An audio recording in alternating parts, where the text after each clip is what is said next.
this week ranking, Michael, your top 5 and bottom 5 teams in the National Football League. And we talked a lot about bottom feeders. So let's start at the top here for a moment.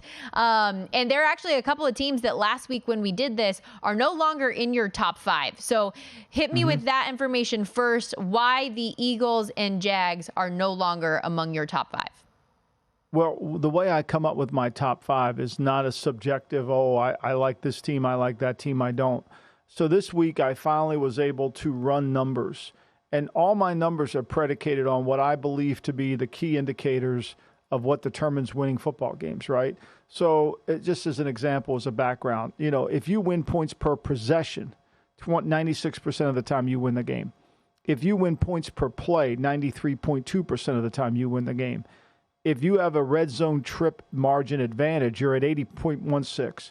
So as you go through all these categories that determine winning, and you put them in and you numerically grade each team on these categories statistically, you take away bias, you take away, I don't like this guy, I don't like that guy.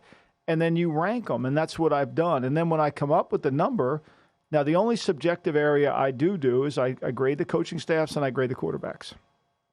And that's 1 to 32. I don't 1 to 32 those. I cluster those. I put them in you go 2.5, 5, 7.5, 10. That's how many points you earn. And so I come up with what I believe to be a number. And then once I get this number, I then take the game, the team that's playing them, San Francisco's number versus New York's number. Come up with the margin of difference, divide it by 17, which is the amount of games they play, and it gives me a point spread. And so this is all subjective. So now that we have data, I can eliminate any of that. So the teams I eliminated were the Eagles and the Jags, who really are below what I would call 200 points, which are usually never enough to get you in the top. I mean, like Dallas is at 76 points total for all their categories. That's remarkable. Now, they're never going to stay at that number. That's really too low, but that's what they've earned. Right. They've done it in 2 games against 2 teams. The 49ers played much. They're at 149. And then at Baltimore, which I wouldn't have put in this if it wasn't for this non-bias, but Baltimore's played really well. And then the Bills have played really well, even though they lost opening day. And then the Chiefs slid slightly down. Green Bay's a team that's played. Green Bay almost made it. Green Bay's actually, their numbers are pretty good for the year. They had a bad fourth quarter, but their numbers for the year are pretty good considering where they are. The Jags were 5, so they were kind of on the fringe of your list anyways. They lose to Kansas City, who falls down from 4 to 5. The Eagles bumped from 4. You might say, you might ask, where's Miami? Why isn't Miami a top? That was going to be my question. Miami's not, especially, Michael, considering both of their wins to start the season have been on the road as well. Right, but their numbers defensively pull them down.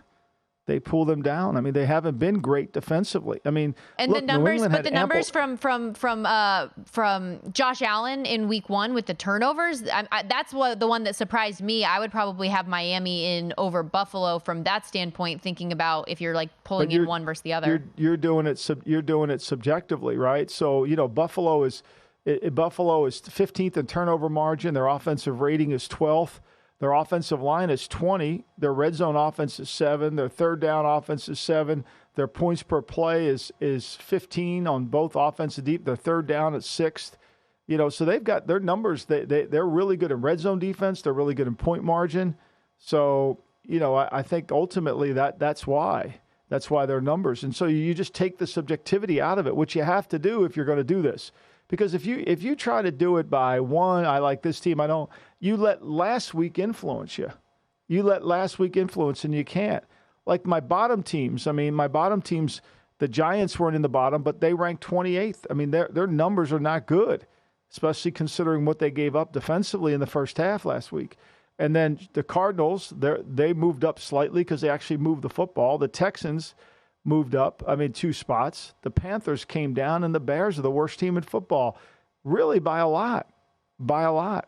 Yeah, the Bears down 4 in your rankings, supplanting the Cardinals as the worst team in the NFL right now. And real quickly again, so your top 5, Cowboys, Niners, Ravens, Bills, Chiefs. Bottom 5, starting at 32 is the worst. Bears, Panthers, Cardinals, Texans, Giants. Giants creep their way down, made the list for the first time despite that comeback win over Arizona. So here's the hard part I get into, Stormy. So I run the numbers. I come up with my point spreads. Okay, I know how bad Chicago is. That's 11.7. That's what my line should be. And if I take the only team I could take here are the Bears. Now, how do you think I would? That's where I get caught. You see, I'm not one of those just play the number. I wish I were. Like Seattle, like Carolina, Seattle. I mean, that number to me should be just slightly under 3 based on the numerical data that we have. Remember, Seattle's given up a lot of yards in 2 games, and yet, it's a 6-point spread. Mm-hmm.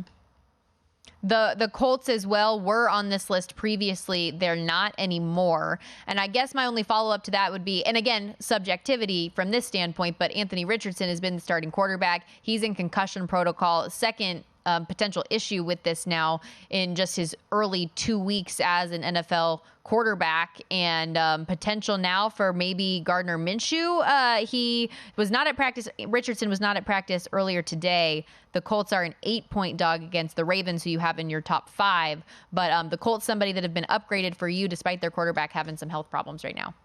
Yeah, and this is another one of those games that I have it at 5.29. Because Minshew came in. Look, Minshew's a guy that can run the RPO scheme. He's really good. He's accurate in short areas. And if he has to play 2 or 3 games, he can hold up. His body can hold up. And the Ravens you look at the Ravens and you say, wow, they just don't look like they're in sync. And then you realize Lamar's playing at such a high level. Mm-hmm. I mean, I have this game at a 5.29 spread. The line's 8. Now, it was 8.5 and it's moving down. Yep. I wouldn't be shocked if it comes under 7. If it comes under 8 by the Sunday, we kick this thing off. What was most impressive to me this past week was that the Ravens were able to have the success that they did in that game despite missing, 5 starters and being compromised injury-wise the way they were. Especially 2 in the offensive line. I mean, Ronnie Stanley doesn't play. He's the highest paid player on their team. He never plays. I mean, he's the left tackle. He's a good player when he plays, but you barely can see him. And then Lindstrom, who is one of their best linemen, didn't play. And then they had a host of injuries, and they have even more injuries in their secondary. And Cincy couldn't really take advantage of it. And Lamar controlled the football. He controlled the pace of the game. They were really good. And, when you watch the tape, they pass the eye test too, because we can look at these numbers, but sometimes the numbers are a little bit, maybe that's just an opponent they're playing. Let's face it, Pittsburgh's played 2 of the best defenses in football. Are they going to be, they should be able to move the ball against the Raiders. I'm surprised that line's moving so much to the Raiders, considering that, Pittsburgh will move the football on them.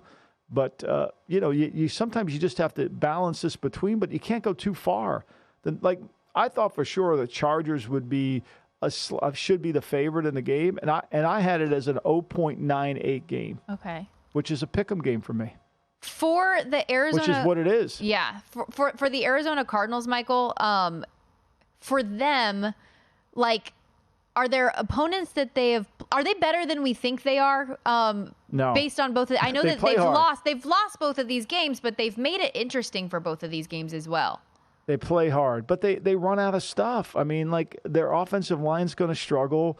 They can't really convert it. When you determine if you're good or not, that's why one of the stats that has to be in anybody's power rankings, and I urge you, if you make your own, you have to put fourth down in the fourth quarter in your power rankings. You've got to be able to get through the data in the fourth quarter to really understand if your team's good or not. And look, we know the Chargers are 0-2 because of the fourth quarter. We know that the Patriots are 0-2 because of the fourth quarter.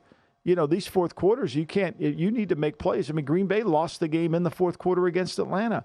So Arizona is horrible in the fourth quarter. Horrible.